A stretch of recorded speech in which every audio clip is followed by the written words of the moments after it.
Hello good evening everyone, कैसे हैं आप सभी लोग। इस वीडियो के थ्रू हम लोग स्टार्ट कर रहे हैं अपने क्लास 9th की एमसीक्यू सीरीज साइंस की। ठीक है, इसमें पहला चैप्टर है आपका वर्क एंड एनर्जी फिजिक्स से। ठीक है, बहुत बच्चों की डिमांड आ रही थी कि सर एमसीक्यूज करा दीजिए, तो मैं आपके लिए लेके आया हूँ एमसीक्यू सीरीज आपके चैप्टर वर्क एंड एनर्जी से। तो स्टार्ट करते हैं आप और हम मिलके वर्क एंड एनर्जी के एमसीक्यूज। बहुत ही इंपॉर्टेंट एमसीक्यूज हैं बेटा। जैसे ही आपको नोटिफिकेशन मिलेगा सभी बच्चों को भेज दीजिएगा, सभी 9th क्लास के बच्चे जितने भी आपके फ्रेंड्स हैं सबको शेयर कीजिएगा। बहुत ही इंपॉर्टेंट एमसीक्यूज हैं और जितनी भी बुक्स हैं मैंने सबके एमसीक्यूज आपके लिए इकट्ठे किए हैं। तो जल्दी से इस चैनल को शेयर कीजिएगा, सब्सक्राइब कीजिएगा, ताकि सभी बच्चे इस वीडियो का बेनिफिट उठा पाएं। तो ज़्यादा समय न लेते हुए स्टार्ट करते हैं आपके MCQs chapter work and energy के।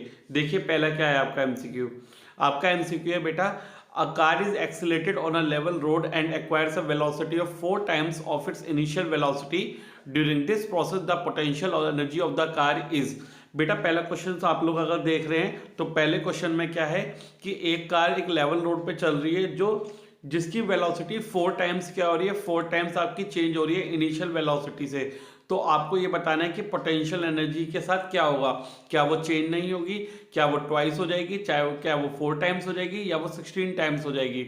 जैसे कि आप लोग जानते हो कि अगर एक बॉडी मोशन में है तो उसके अंदर पोटेंशियल एनर्जी नहीं होती है।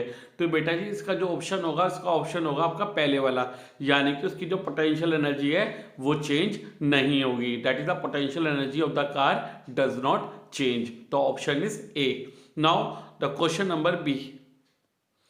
देखिए क्या है बच्चे क्वेश्चन नंबर बी में सेकंड में, a car is accelerated on a level road and attains a speed of 4 times of its initial speed. एक कार है वो आपकी लेवल रोड पे फिर से चल रही है, तो उसकी जो स्पीड है वो 4 टाइम्स हो गई है पुरानी स्पीड से। आपको ये बताना है जो काइनेटिक एनर्जी है कार की वो किस तरीके से चेंज होगी। जैसे कि आप सभी लोगों को पता है काइनेटिक एनर्जी का फॉर्मूला क्या होता है, हाफ एम वी स्क्वायर। क्या फॉर्मूला होता है बच्चे लोग काइनेटिक एनर्जी का? Half M V square. Kinetic energy का formula half M V square. तो अगर मैं v की जगह क्या पुट करूं, अगर मैं v की जगह 4 पुट करूं, ठीक है, तो 4 का स्क्वायर हो जाएगा काइनेटिक एनर्जी में, यानी काइनेटिक एनर्जी कितने टाइम चेंज हो जाएगी, 4 का स्क्वायर यानी 16 टाइम्स। तो बच्चे लोग अगर किसी की वेलोसिटी 4 टाइम चेंज होती है या स्पीड 4 टाइम चेंज होती है तो काइनेटिक एनर्जी आपकी 16 टाइम्स चेंज हो जाएगी। काइनेटिक एनर्जी आपकी 16 टाइम्स चेंज हो जाएगी। क्या आप लोगों को बात क्लियर हो रही है? अगर किसी भी कार या किसी भी बॉडी की जो स्पीड है वो इनिशियल स्पीड से 4 टाइम्स आपकी बढ़ती है तो काइनेटिक एनर्जी आपकी 16 टाइम्स बढ़ जाएगी। ठीक है, तो ऑप्शन आ जाएगा आपका डी। नाउ क्वेश्चन नंबर 3 देखिए, in case of negative work the angle between force and displacement is. अब बच्चे लोग आप जानते हो नेगेटिव वर्क का मतलब क्या है कि फोर्स इस डायरेक्शन में और मोशन इस डायरेक्शन में, तो कितना एंगल बन रहा है इसके और इसके बीच में, that is 180 degree. That is the force, the angle between force and displacement is 180 degree. बोलिए बात क्लियर हो रही है आप लोगों को कि नेगेटिव वर्क के केस में एंगल जो होता है फोर्स और डिस्प्लेसमेंट के बीच में वो 180 डिग्री होता है, यानी option number D. Now part number 4. An iron sphere of mass 10 kg and aluminium sphere of mass 3.5 kg both drop simultaneously from a tower. When they are 10 meter above ground, they have same. तो iron sphere है और aluminium sphere है जिसका मास दे रखा है आपको, उन्हें tower से छोड़ दिया गया है। तो आज से पूछा है जब वो 10 मीटर ऊपर होंगे ग्राउंड से तो उनके अंदर क्या सेम होगा, क्या काइनेटिक एनर्जी सेम होगी, मोमेंटम सेम होगा, पोटेंशियल एनर्जी सेम होगी या एक्सीलरेशन। बच्चे लोग आप लोग जानते हो कि जब भी एक बॉडी को ऊपर से छोड़ा जाता है तो उसके अंदर क्या होता है, ग्रेविटी यानी एक्सीलरेशन ड्यू टू ग्रेविटी। अब वो हर जगह सेम होती है आपके ऊपर 9.8 और वो मास पे डिपेंड नहीं करती। तो आपका ऑप्शन क्या आ जाएगा, आपका ऑप्शन आ जाएगा ए, यानी कि उसके अंदर एक्सीलरेशन ड्यू टू ग्रेविटी क्या होगा बच्चे लोग, सेम होगा। क्या आप लोगों को बात समझ में आ रही है? वीडियो को लाइक करके जरूर बताते जाइएगा मुझे। क्वेश्चन नंबर 5 देखिए जल्दी से, the work done on an object does not depend on. तो जो वर्क डन होता है किसी भी ऑब्जेक्ट पे वो किस पे डिपेंड नहीं करता, क्या वो डिस्प्लेसमेंट पे डिपेंड नहीं करता, क्या वो फोर्स पे डिपेंड नहीं करता, क्या वो एंगल पे डिपेंड नहीं करता, या वो इनिशियल वेलोसिटी पे डिपेंड नहीं करता। जैसे कि आपको पता है मैंने आपको फॉर्मूला बताया हुआ है, क्या वर्क का फॉर्मूला होता है एफ एस कॉस थीटा, यानी फोर्स पे भी डिपेंड करता है, डिस्प्लेसमेंट पे भी डिपेंड करता है और एंगल पे भी डिपेंड करता है। तो किस पे डिपेंड नहीं करता? That is the initial velocity of the object. तो जो आपका वर्क डन है किसी ऑब्जेक्ट पे, वो इनिशियल वेलोसिटी पे डिपेंड नहीं करता। बोली बात समझ में आ रही है? अगले क्वेश्चन की तरफ चलिए क्वेश्चन नंबर 6 पे।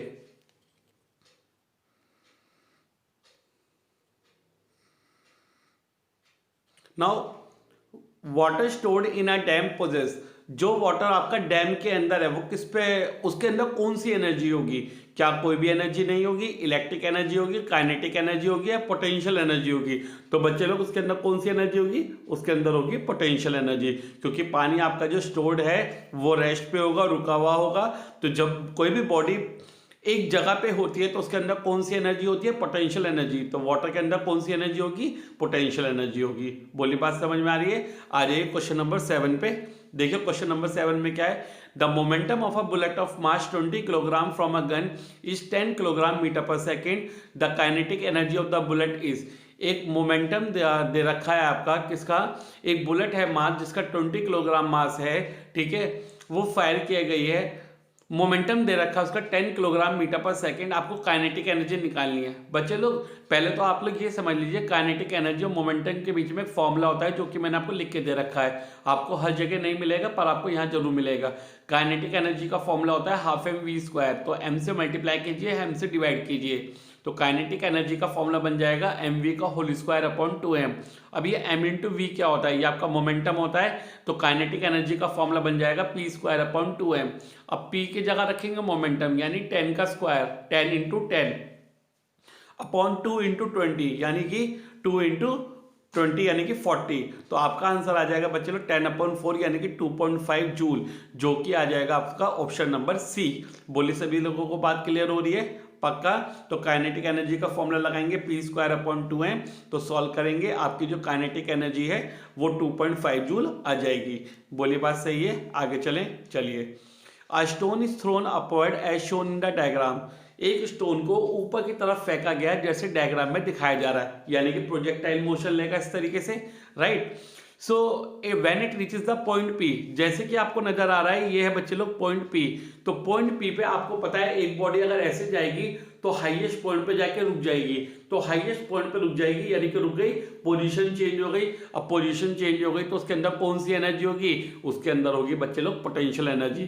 तो आपका ऑप्शन कौन सा आ जाएगा? सी। यानी एक जो स्टोन है जब वो P पॉइंट पे होगा तो उसके अंदर कौन सी एनर्जी होगी? उसके अंदर होगी सिर्फ पोटेंशियल एनर्जी। बोली बात समझ में आ रही है?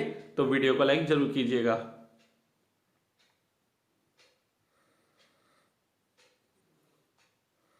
Now the point number 9, that is the question number 9। एक ऑब्जेक्ट जो फ्रीली फॉल कर रहा है टुवर्ड द अर्थ, तो उसके अंदर टोटल एनर्जी क्या होती है? बच्चे लोग आपने पढ़ा है law of conservation of energy, that is the energy can be converted into one form into another, यानी कि जो एनर्जी है वो एक फॉर्म से दूसरे फॉर्म में इंटर कन्वर्ट होती रहती है।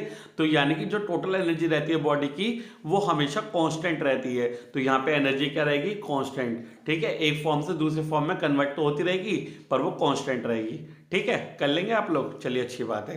Now question number 10, which of the following is not a unit of energy, इन चारों में से कौन सी यूनिट नहीं होती है एनर्जी के? क्या जूल नहीं होती?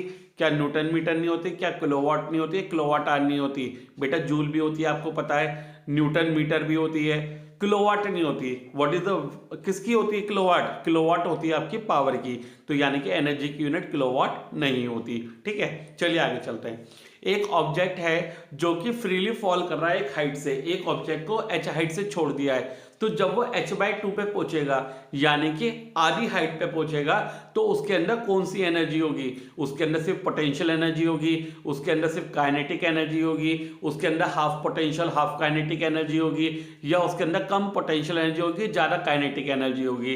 तो बच्चे लोग आप लोग क्या कहेंगे कि जब एक बॉडी आपकी हाफ पे होगी तो ऊपर से आपकी पोटेंशियल एनर्जी डिक्रीज करती रहेगी, काइनेटिक एनर्जी बढ़ती रहेगी।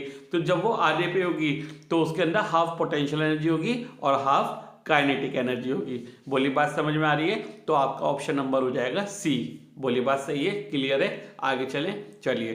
The commercial unit of energy is, ये तो मैंने सभी बच्चों को नोट्स में याद कराया हुआ है, the commercial unit of energy is kilowatt hour, ठीक है। ऑप्शन आ जाएगा C, the commercial unit of energy is kilowatt hour, ठीक। चलिए आगे चलते हैं।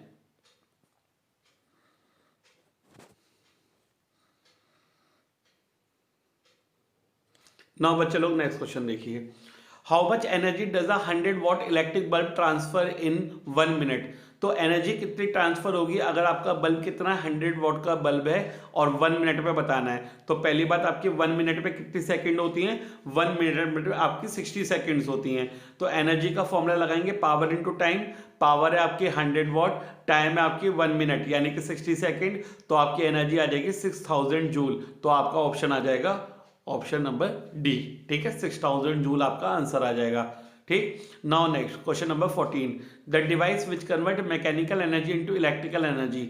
ऐसा कौन सा डिवाइस है जो मैकेनिकल एनर्जी को इलेक्ट्रिकल एनर्जी में कन्वर्ट करता है, वो आपको पता ही है, दैट इज कॉल्ड जनरेटर। तो जनरेटर एक ऐसा डिवाइस है जो आपका मैकेनिकल एनर्जी को इलेक्ट्रिकल एनर्जी में कन्वर्ट करता है। पहले मशीन घूमती है, उससे इलेक्ट्रिसिटी प्रोड्यूस होती है, तो मैकेनिकल एनर्जी आपकी किस में कन्वर्ट होती है, इलेक्ट्रिकल एनर्जी में कन्वर्ट होती है। ओके चलिए, Newton metre is the unit of, Newton metre किसकी यूनिट होती है। अब न्यूटन का मतलब हो गया फोर्स, मीटर का मतलब हो गया डिस्टेंस। तो फोर्स इंटू डिस्टेंस किसका फॉर्मूला होता है, वर्क का। फोर्स इंटू डिस्टेंस किसका फॉर्मूला होता है, वर्क का। तो ऐसा यूनिट किसकी हो गई, यानी कि यूनिट, मेन यूनिट किसकी हो गई न्यूटन मीटर आपकी, वर्क की। तो यानी ऑप्शन आ जाएगा आपका बी।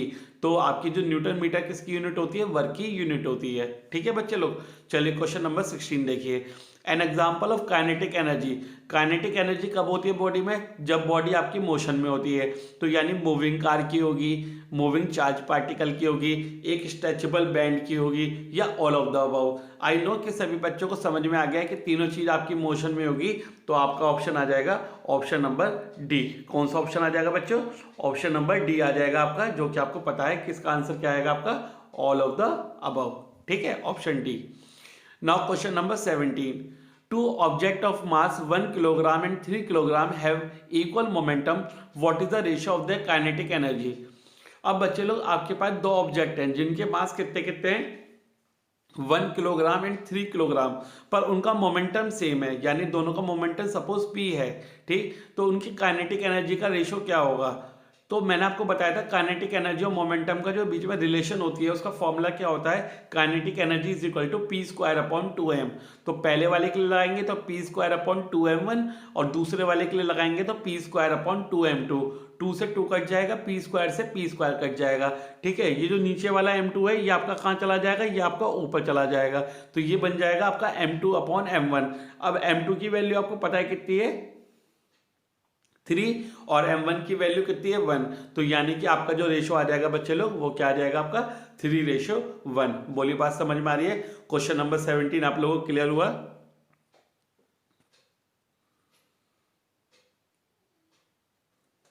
नाउ बच्चे लोग क्वेश्चन नंबर 18, क्वेश्चन नंबर 18 में देखिए क्या दिया गया है आपको। क्वेश्चन नंबर 18 में आपसे कहा है अ lamp consume 1000 joule of electrical energy in 10 seconds. एक लैंप है जो कितनी एनर्जी कंज्यूम करता है, 1000 जूल एनर्जी कंज्यूम करता है कितने सेकंड में, 10 सेकेंड्स में। तो आपको ये बताना है कि उसकी पावर क्या होगी। तो बच्चे लोग पावर का फॉर्मूला क्या होता है, एनर्जी अपॉन टाइम या फिर वर्क अपॉन टाइम। पावर का फॉर्मूला होता है आपका वर्क अपॉन टाइम या एनर्जी अपॉन टाइम। तो एनर्जी आपको कितनी गिवन है, एनर्जी आपको गिवन है 1000 जूल, और टाइम कितना गिवन है आपको 10 सेकेंड। तो 1000 अपॉन 10 करेंगे, 0 से 0 जाएगा, तो आपकी पावर आ जाएगी 100 वॉट। बोलिए बात क्लियर हो रही है। तो पावर कितनी आ जाएगी आपकी 100 वॉट। ठीक है, चलिए ऊपर वाले का ऑप्शन आपको क्लियर हो गया था 3:1। नीचे वाले पे आ जाइए क्वेश्चन नंबर 19 पे, the work done acting on the body shown in figure. अब बच्चे लोग आपको एक ही फिगर दिखा रखी है, आपसे पूछा है कि बताइए इसमें जो वर्क होगा वो कितना होगा। जैसे कि आपको दिखाई दे रहा है कि फोर्स और मोशन में कितने डिग्री का एंगल है, फोर्स और मोशन में आपका कितने डिग्री का एंगल है, आपका 90 डिग्री का एंगल है। तो क्या मुझे बता सकते हैं कि इसके बीच में वर्क कितना होगा। जब आप जानते हो फोर्स और मोशन के बीच में एंगल होता है 90 डिग्री, तो आपका वर्क कितना होता है बच्चों, 0 जूल। आपका वर्क कितना हो जाएगा, 0 जूल आपका वर्क हो जाएगा, यानी कि वर्क हो जाएगा आपका 0 जब भी एंगल कितना होता है फोर्स और मोशन के बीच में 90 डिग्री। तो वर्क कितना हो जाएगा आपका 0। ठीक है बच्चे लोग, आई होप आप लोगों को ये हमारा फिजिक्स के एमसीक्यू जो कि चैप्टर वर्क एंड एनर्जी के थे, आपको बिल्कुल क्लियर समझ में आ गए होंगे। 19 के 19 एमसीक्यू आपके लिए इंपॉर्टेंट होंगे सभी बच्चों के लिए, इन्हें तैयार कर लीजिएगा। अगर आपको पीडीएफ चाहिए तो अगर आप मुझसे डायरेक्ट कांटेक्ट रखते हैं तो आप मुझसे ले सकते हैं व्हाट्सएप के थ्रू, और अगर आप मुझसे डायरेक्टली कांटेक्ट नहीं है तो आप इस वीडियो में कमेंट कर दीजिए अपने नंबर के साथ, तो मैं आपको पीडीएफ सेंड कर दूंगा। आप मेरा टेलीग्राम चैनल सागर बंसल को भी ज्वाइन कर सकते हैं।